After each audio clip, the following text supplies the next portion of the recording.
Hello everyone, welcome to our YouTube channel.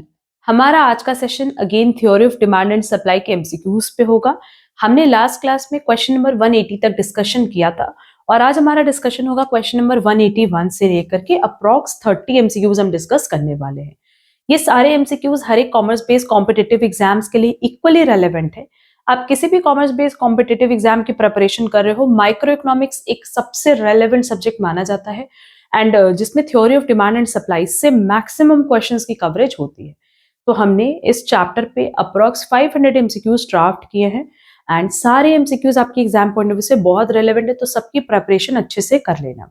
आज की class की पीडीएफ आपको हमारे टेलीग्राम चैनल पे मिल जाएगी एंड एक और इन्फॉर्मेशन हम प्रोवाइड कर दें कि हमारा ऐप है जिसपे आपको एमकॉम एंट्रेंस एग्जाम से related classes, study material and test series मिल जाएगी। जो भी स्टूडेंट इंटरेस्टेड होंगे वो हमसे व्हाट्सएप पे कांटेक्ट कर सकते हैं, जिसकी लिंक आपको डिस्क्रिप्शन में दी गई है।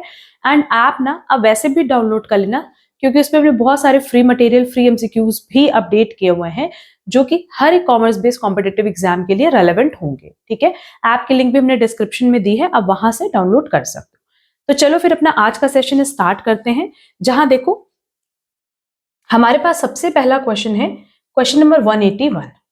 लिखा है, if you spend more on rent than on soap your price elasticity of demand for housing is likely to be. देखो वैसे तो रेंट और सोप का किसी भी तरह का कोई कनेक्शन नहीं है, बट यहाँ यही कह रहा है कि अगर हमने अपनी इनकम में से ज्यादा पोर्शन रेंट पे खर्चा किया है तो उस केस में जो प्राइस इलास्टिसिटी डिमांड आएगी किसकी, हाउसिंग की, नो डाउट वो ज्यादा होगी। क्यों ज्यादा होगी? क्योंकि हम हाउसिंग पर्पस के लिए ज्यादा खर्चा कर रहे हैं कंपैरेटिवली सोप के। ठीक है, तो ऑप्शन देखो लिखा है, greater than your price elasticity of demand for soap, less than your price elasticity of demand for soap, equals to your price elasticity of demand for soap, none of the above। No doubt अगर आप rent पे ज्यादा खर्चा कर रहे हो तो उसकी जो प्राइस इलास्टिसिटी आएगी किसके कंपैरिजन में, price elasticity of demand of soap के कंपैरिजन में वो ज्यादा होगी। तो करेक्ट आंसर हो जाएगा ए। नेक्स्ट है, the demand for common salt has low price elasticity because, देखो हमने बताया भी है कि अगर हम लोग कॉमन सॉल्ट की बात करें तो जनरली जो हमारी इलास्टिसिटी ऑफ डिमांड होती है वो जीरो होती है। इसके कई रीजन होते हैं। एक तो देखो आपको सॉल्ट बहुत स्मॉल पोर्शन में यूज करना है तो कोई फर्क नहीं पड़ता, मतलब एक पैकेट जनरली एक महीने चल जाता है ना। अब ऐसा तो नहीं है कि आपको 4 पैकेट 6 पैकेट चाहिए, तो वो स्मॉल क्वांटिटी में यूज होता है। प्लस उसका कोई क्लोज सब्स्टिट्यूट नहीं है, आप सॉल्ट की जगह कुछ भी यूज नहीं कर सकते। तो ये सब कुछ बेसिक रीजन है जिसकी वजह से जो कॉमन सॉल्ट की प्राइस इलास्टिसिटी ऑफ डिमांड होती है वो nearest to equal to zero होती है। It has no close substitute, it is necessity, it constitutes only a small portion of consumers expenditure। ये भी एक पॉइंट रेलेवेंट है कि जरूरी है, मतलब नेसेसिटी है। क्या ये ऑप्शनल है? नहीं, आप कोई भी खाना बनाओ आपको सॉल्ट की जरूरत पड़ेगी पड़ेगी, तो ये जरूरत की चीज है, दैट इज नेसेसिटी है। करेक्ट आंसर होगा D, all of the above. इन सारे ही रीजन की वजह से जो प्राइस इलास्टिसिटी है ऑफ सॉल्ट वो हमेशा लो या इक्वल्स टू जीरो होती है। Next, the demand for sugar and tea is usually elastic, inelastic, perfectly elastic, perfectly inelastic। देखो एक बात बता दें कि यहाँ पे शुगर एंड टी की बात किया है तो ये बेसिकली कॉम्प्लीमेंट्री गुड्स है, और जो कॉम्प्लीमेंट्री गुड्स है ना उसमें हम हमेशा बात करते हैं इनइलास्टिक की। ठीक है, इनइलास्टिक मतलब ईडी इज इक्वल टू और less than 1, ED is less than 1। अच्छा, ईडी इज लेस देन 1 मतलब क्या हुआ कि जब आपका प्राइस 10% से चेंज होगा तो डिमांड में चेंज होगा बट ओनली बाय 5%। ऐसा ही होता है ना कि अगर हम बात करें शुगर एंड टी की, लेट्स से अगर शुगर की प्राइस बढ़ती है 10% से तो नो डाउट टी की डिमांड घटेगी, बट क्या जीरो हो जाएगी या 15% से घट जाएगी? नहीं, वो डिमांड घटेगी ओनली बाय 5%। बट यहाँ पे अगर मान लो टी एंड कॉफी का रिलेशन पूछा होता तो हम किसकी बात कर रहे होते? सप्लीमेंट सब्स्टिट्यूट गुड्स की। और सब्स्टिट्यूट गुड्स में कैसा रिलेशन होता है बेटा? ED is greater than 1। क्यों? क्योंकि वहां पे अगर प्राइस 10% चेंज होती है तो डिमांड 15% चेंज होती है। लेट्स से जो टी की प्राइस है वो 10% इंक्रीज हुई तो नो डाउट कॉफी की डिमांड ना हम मानते हैं कि 15% ज्यादा इंक्रीज होगी। ठीक है, लोग ज्यादा स्विच कर जाएंगे क्योंकि टी की प्राइस बढ़ गई है। ठीक, तो याद रखना, बस इन शॉर्ट ये याद रखना कि अगर कॉम्प्लीमेंट्री गुड्स है तो आपका जो रिलेशन होगा वो इनइलास्टिक होगा, और अगर सब्स्टिट्यूट गुड्स है तो इलास्टिक होगा। अब क्योंकि यहाँ पे हमसे कॉम्प्लीमेंट्री गुड्स पूछा है तो करेक्ट आंसर क्या हो जाएगा? B, inelastic, that is ED is less than 1। इस तरह से लर्न रखोगे तो एग्जाम में प्रॉब्लम नहीं होगी। ठीक है, कॉन्सेप्ट्स तो हमने क्लियर कर ही दिए हैं। Now next is availability of close substitutes makes the demand. अभी हमने बताया कि अगर क्लोज सब्स्टिट्यूट्स है तो उस केस में क्या होगा? ED is greater than 1। जो कि हमारे पास ऑप्शन बी में दिया हुआ है, मोर elastic. Next, elasticity is greater than unity. Greater than 1 कब होता है? जब नेसेसरीज की बात करते हैं, नेसेसरीज में तो ईडी इज इक्वल टू 0 होता है। और complementary goods and inferior goods में भी हमने बताया कि अगर हम कॉम्प्लीमेंट्री गुड्स की बात करें तो ईडी इज लेस देन 1 होता है। और इंफीरियर गुड्स की अगर बात करें तो यहाँ पे बेसिकली क्या माना जाता है कि अगर आपकी प्रोडक्ट की प्राइस बढ़ रही है तो डिमांड बढ़ रही है। हाँ, और लग्जरीज के केस में होता है ED is greater than 1। Clear? हमने ये बताया भी हुआ है कि अगर ईडी इज इक्वल टू 1 है तो वो कंफर्ट गुड्स के केस में है, ईडी इज लेस देन 1 है तो वो नेसेसरीज के लिए है, and ED is greater than 1 है तो वो लग्जरीज के लिए है। और ऐसे भी हमने आप लोगों को बता दिया कि कॉम्प्लीमेंट्री गुड्स में ईडी इज लेस देन 1 होता है एंड सब्स्टिट्यूट गुड्स में ईडी इज ग्रेटर देन 1 होता है। इस तरीके से लर्न करके कहीं आप नोट्स बना लोगे तो एग्जाम टाइम दिक्कत नहीं होगी। Next is complementary goods exhibit dash of demand, low elasticity, high elasticity, unitary elasticity, none of the above. Again complementary पूछा है तो ईडी इज लेस देन 1 होगा, that is low elasticity. Correct answer होगा A. एक point से बहुत सारे questions हम लोग के सॉल्व हो जाते हैं। Next, all but one of the following commodities has elastic demand, which one has inelastic demand? यहाँ inelastic की बात पूछ रहा है, that is ED is less than 1। और less than 1 मतलब सिंपली क्या हो गया कि अगर हमारी प्राइस 10% बढ़ेगी तो डिमांड में चेंज होगा बट ओनली बाय 5%। तो ऑप्शन देखते हैं, Coca Cola, butter for poor people, cigarettes, electricity.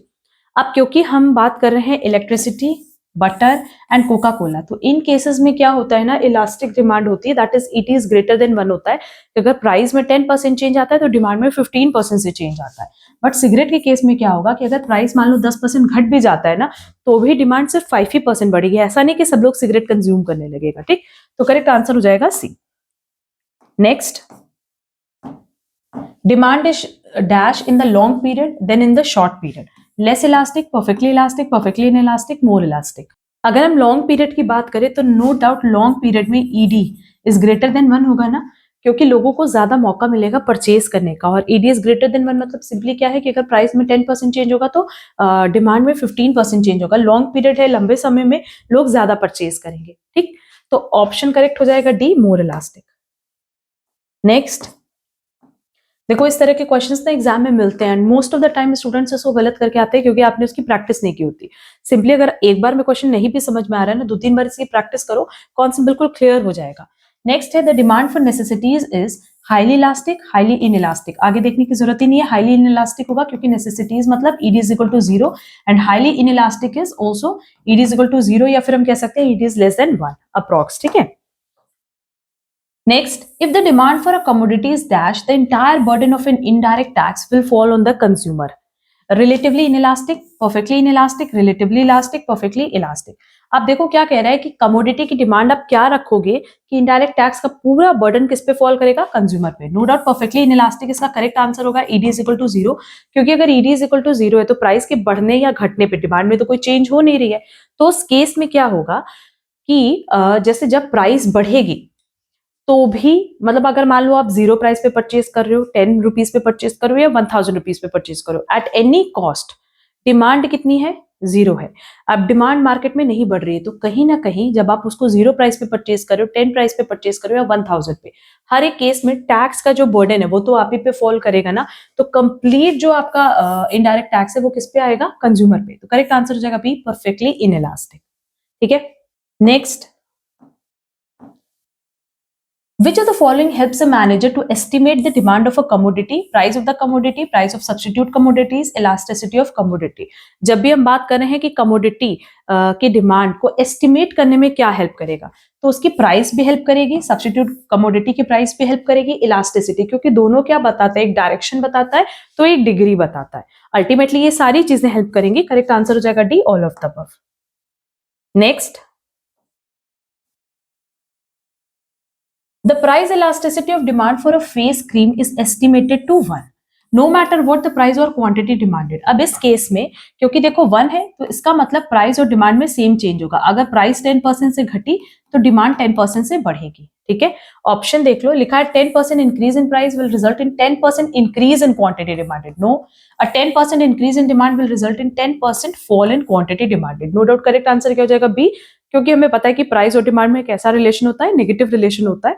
और ये जो रिलेशनशिप है, ed is equal to 1 greater than 1 less than 1, वैसे तो हमने बहुत डिटेल में अपने चैनल पे डिस्कस किया हुआ है, बट साथ ही साथ लास्ट क्लास में भी हमने ये पॉइंट डिस्कस किया था, तो वहां से भी ये पॉइंट आप लोग क्लियर कर लेना।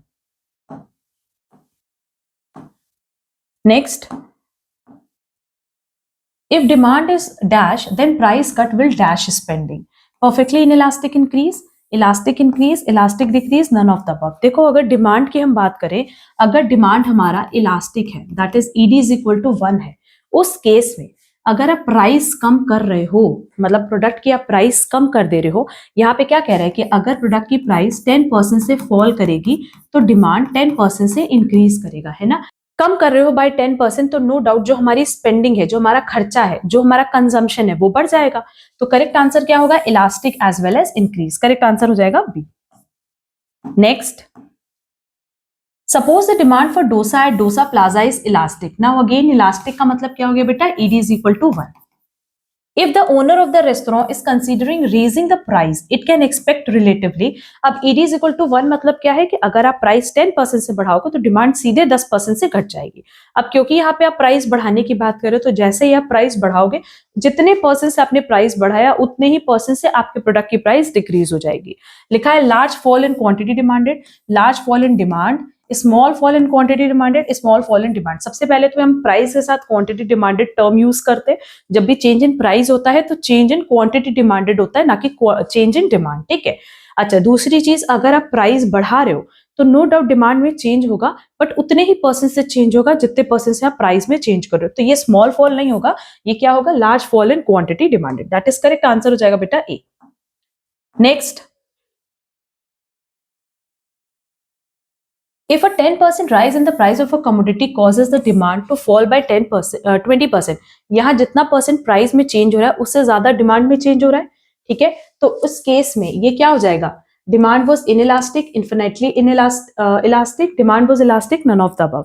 हमने पहले भी बताया है कि अगर ed इज ग्रेटर देन 1 है तो इसमें क्या होता है कि प्राइस 10% से चेंज होगी तो डिमांड 20% से चेंज होगी, और यही हमसे क्वेश्चन में पूछ रहा है ना। तो करेक्ट आंसर क्या हो जाएगा? Demand was elastic.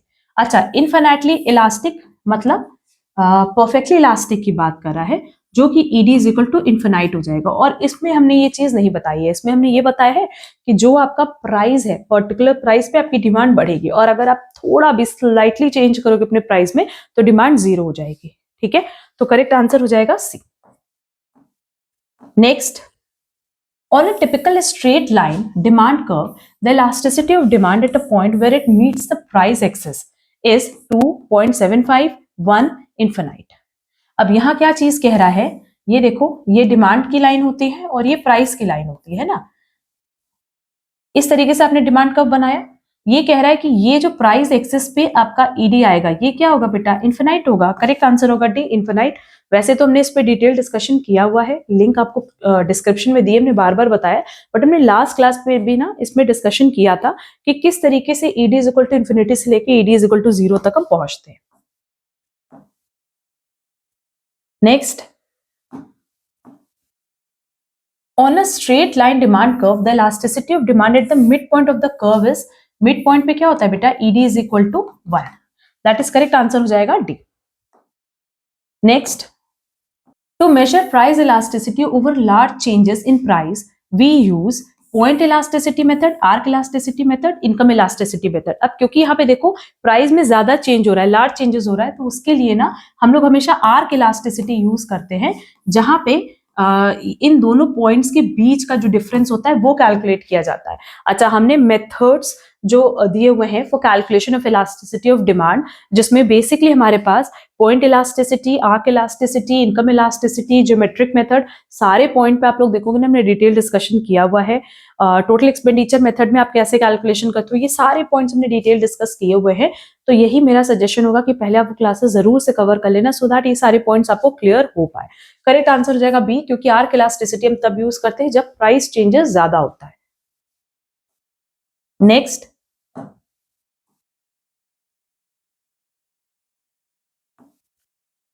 if the demand for a good is elastic, an increase in its price will cause the total expenditure of the consumers of the good to। पहले ये देख लो, टोटल एक्सपेंडिचर हम बता देते हैं कि यहाँ पे ना प्राइस एंड टोटल एक्सपेंडिचर के बीच का रिलेशन देखते हैं और उसी के बेसिस पे डिसाइड होता है इलास्टिसिटी ऑफ डिमांड। अच्छा, टोटल एक्सपेंडिचर बेसिकली क्या होता है? Price multiply by quantity.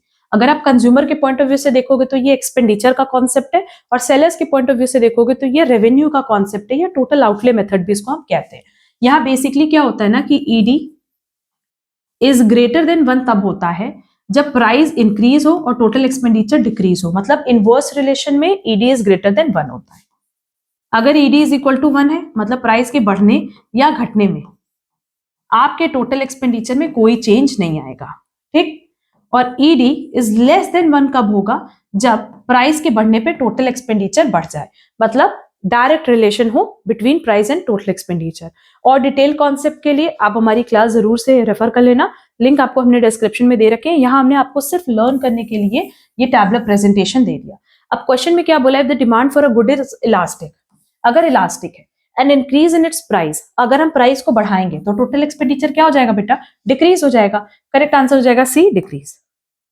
तो अगर कॉन्सेप्ट क्लियर है तो बहुत आराम से आप क्वेश्चन अटेम्प्ट कर पाओ। Next, when the price of good X goes up by 10%, its demand falls from 800 units to 600 units. What is the price elasticity of good X? अब यहाँ क्या कह रहा है? when the price of good X goes up by 10%, यहाँ पे हमारे पास परसेंटेज चेंज इन प्राइस दिया हुआ है तो परसेंटेज चेंज इन डिमांड निकाल लो। Demand falls from 800 units to 600 units, ये ओरिजिनल यूनिट है और ये चेंज्ड है, तो सिंपली हम लोग फॉर्मूले पे अप्लाई करेंगे 600 minus 800 divided by 800 multiply by 100। इससे आप क्या कैलकुलेट कर लोगे? Percentage change in quantity demanded.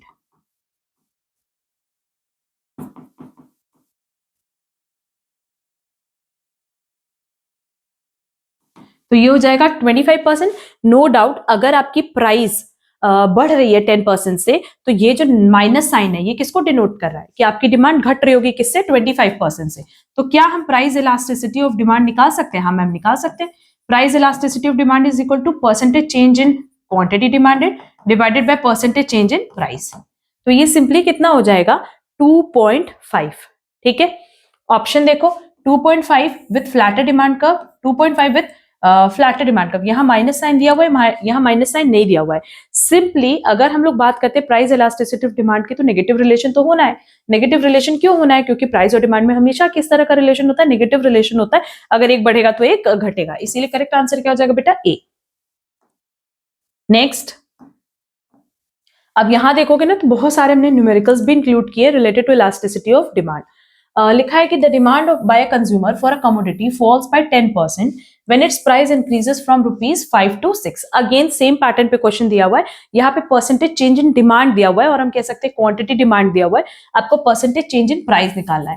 कह रहा है कि प्राइस इंक्रीज करिए, पहले ₹5 थी फिर ₹6 हो गई, ये ओरिजिनल प्राइस है और ये न्यू प्राइस है। तो ये हो जाएगा 6 - 5 डिवाइडेड बाय 5 मल्टीप्लाई बाय 100। इससे आप क्या कैलकुलेट कर रहे हो? परसेंटेज चेंज इन प्राइस, है ना। ये कितना हो जाएगा? 1 डिवाइडेड बाय 5 मल्टीप्लाई बाय 100, और हम कह सकते हैं 20%। कि अगर हमारी डिमांड 10% से घट रही है तो हमारी प्राइस 20% से बढ़ रही है। Now price elasticity of demand क्या हम कैलकुलेट कर सकते हैं? हाँ कैलकुलेट कर सकते हैं। Percentage change in demand is 10% and percentage change in price is 20%। तो ये हो जाएगा 0.5, जो कि हमारे पास ऑप्शन बी में दिया हुआ है।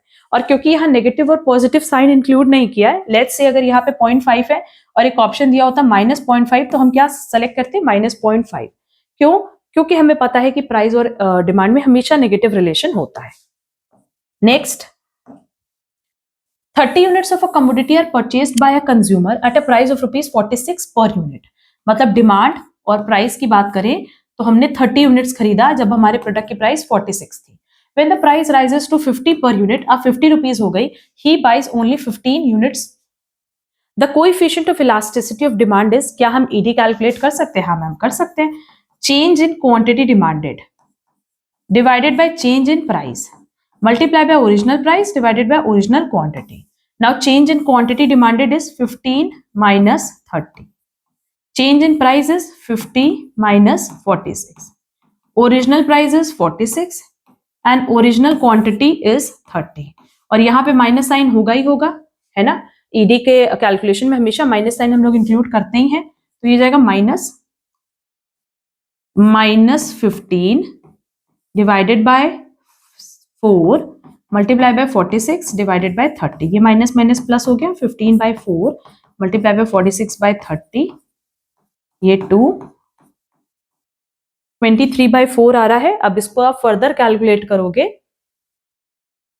तो आपका आंसर आ जाएगा 5.75। तो करेक्ट आंसर हो जाएगा सी। नेक्स्ट अगेन न्यूमेरिकल है। A consumer spends 40 rupees on a good at a price of 1 rupees per unit and 60 rupees eight a price of 2 rupees per unit. तो इलास्टिसिटी ऑफ डिमांड इसका आपको calculate करना है। आप लोग खुद calculate कर लेना। इसका आंसर आएगा 0.25। ठीक है, ये प्रैक्टिस के लिए रख लो। ये कुछ क्वेश्चंस आप लोग सेल्फ प्रैक्टिस करना। Next, a consumer buys 20 units of a good at rupees 10 per unit. The price elasticity of demand of this good is -1. How much quantity would be demanded by the consumer when price falls to rupees 8 per unit? देख लेते हैं। ये demand है, ये price है। Demand 20 units है जब price 10 है। ठीक, हमारे पास ईडी कितना दिया हुआ है -1। हमसे कह रहा है कि क्वांटिटी डिमांडेड कितनी होगी जब प्राइस फॉल होगा 8 से। ठीक है, तो ये -1 इज इक्वल टू, इसको x ले लेते हैं। ठीक, ये हो जाएगा x -20 divided by 8 -10 multiply by original price divided by original quantity. Further इसको सॉल्व करेंगे तो ये जाएगा -1 is equal to x -20 divided by -2 multiply by 1/2। अब ये पोर्शन आप ले जाओ लेफ्ट हैंड साइड, तो minus minus plus 4 is equal to x -20 और 4 + 20 इज इक्वल टू x, और x इज इक्वल टू कितना हो जाएगा 24 यूनिट्स, जो कि हमारे पास ऑप्शन डी में दिया है। तो करेक्ट आंसर हो जाएगा D. Next, a consumer buy 40 units of a commodity at rupees 5 per unit. इसकी इलास्टिसिटी ऑफ डिमांड कितनी -3। How much demand of a quantity will he buy at rupees 6 per unit. Same pattern पे question दिया हुआ है, हम इसका answer बता देते हैं। आप लोग इसको सेल्फ प्रैक्टिस के लिए रखो। इसका आंसर आना चाहिए 16 units. Next, the market demand of a commodity at rupees 4 per unit is 100 units. The price rises and as a result its market demand falls to 75 units. If ED is equal to -1, क्या हम नई price निकाल सकते हैं? बहुत आराम से निकाल सकते हैं। हम ये चीज प्रेजेंट कर दे रहे हैं कि ED is equal to -1 है। ठीक, उसके बाद डिमांड और प्राइस की अगर बात करें तो डिमांड 100 यूनिट्स है जब प्राइस 4 है। अच्छा, डिमांड 75 हो गया तो क्या हम प्राइस का कैलकुलेशन कर सकते हैं? बिल्कुल कैलकुलेट कर सकते हैं। सेम पैटर्न पे क्वेश्चन है। इसका करेक्ट आंसर आएगा ₹5। खुद से सेल्फ प्रैक्टिस कर लेना। करेक्ट आंसर होगा ए। नेक्स्ट क्वेश्चन सेम पैटर्न पे, इसका करेक्ट आंसर आना चाहिए बी। ये सब क्वेश्चन हम प्रैक्टिस के लिए दे रहे हैं। ठीक है, सेम पैटर्न पे हमने क्वेश्चन सॉल्व करवा दिया है, तो इन क्वेश्चंस को प्लीज सेल्फ प्रैक्टिस के लिए रखो और सॉल्व जरूर करना। Next, demand for good eggs is perfectly inelastic. What will be the change in demand if price falls from 10 rupees to 5 rupees? क्योंकि परफेक्टली इनइलास्टिक है, मतलब ईडी इज इक्वल टू 0 है, तो प्राइस कितनी भी चेंज कर लो, इंक्रीज कर लो, decrease कर लो, क्या डिमांड में कोई चेंज आएगा? नहीं। करेक्ट आंसर हो जाएगा no change in demand. Next, what happens to total expenditure on a commodity when its price falls and its demand is price elastic? हमने बताया भी है कि अगर हमारा ED is greater than 1 है तो यहाँ पे इनवर्स रिलेशनशिप होगा between price and total expenditure. अगर प्राइस फॉल कर रहा है तो टोटल एक्सपेंडिचर इंक्रीज करेगा एंड वाइस वर्सा। तो ऑप्शन देखते हैं, total expenditure will remain constant. ये कब होता है? जब ED is equal to 1 होता है। टोटल एक्सपेंडिचर विल फॉल, ये तब होता है जब ED इज लेस देन 1 होता है। रीजन बिंग कि लेस देन 1 में प्राइस एंड टोटल एक्सपेंडिचर में डायरेक्ट रिलेशन होता है। Total expenditure will increase. Correct answer हो जाएगा सी। ये आज के सेशन का लास्ट क्वेश्चन था। किसी भी क्वेश्चन में अगर कोई डाउट होगा तो प्लीज कमेंट बॉक्स में कमेंट करके जरूर पूछना। क्लास की पीडीएफ आपको हमारे टेलीग्राम चैनल पे मिल जाएगी, एंड कोई भी पीडीएफ अगर आपको चाहिए जो कि हमारे टेलीग्राम चैनल पे अपलोडेड नहीं है तो प्लीज आप लोग व्हाट्सएप पे कॉन्टैक्ट कर लेना। व्हाट्सएप की लिंक हमने डिस्क्रिप्शन में दी हुई है, ऐप की लिंक भी हमने डिस्क्रिप्शन में दी हुई है। प्लीज डाउनलोड करना सो दैट आप ज्यादा से ज्यादा फ्री मटेरियल यूज कर पाओ। अगर आज की क्लास यूजफुल लगी तो प्लीज वीडियो को लाइक कमेंट शेयर जरूर करना। चैनल पे नए हो तो चैनल सब्सक्राइब जरूर कर देना। अब हम लोग मिलेंगे हमारी नेक्स्ट क्लास में। आज के लिए बस इतना। Thank you so much.